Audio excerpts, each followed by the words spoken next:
Hello everyone, it's me JP from UniqueTutorials. Today in this video I'll show you how to make any Android smartphones or tablets display screen stay awake for a particular set time. So without further more delay, let's begin. So here the first method, just open the settings and just open this display. Just scroll down below and we'll see your screen timeout. Just click on it.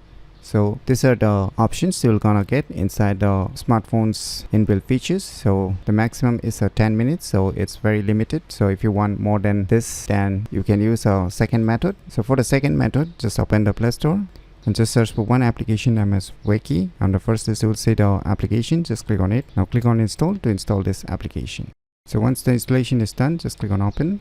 On opening, it will show you some instructions. Now click on this icon and set your maximum screen on time. So the first one is hour and second one is a minute. So you can select it depending upon how much minute or how much hour you want to set for a screen on time. So let us set it to 1 minute. Click on set, just turn it on, click on allow. So right now you can see 11:46. So let us wait for a few seconds. So you can see the screen is still awakened. Now I've set it to 11:47. So let me show you. So you can see here until 11:47, and let us wait for a few more seconds. Now you can see it has deactivated since I have set it to 11:47. So it's going to be 11:48 soon. So it has automatically deactivated. So you can activate it again if you wish by clicking on this activate again, then it will stay awake as long as you want. So by using these two methods, you can easily make any Android smartphones or tablets display screen stay awake for a particular set of time very easily. So if you never known about these cool tricks, then you should definitely give it a try. So if you find this video tutorial useful, please click on the thumbs like button, and if you're new to our channel, click on the subscribe button, and lastly, thanks for watching.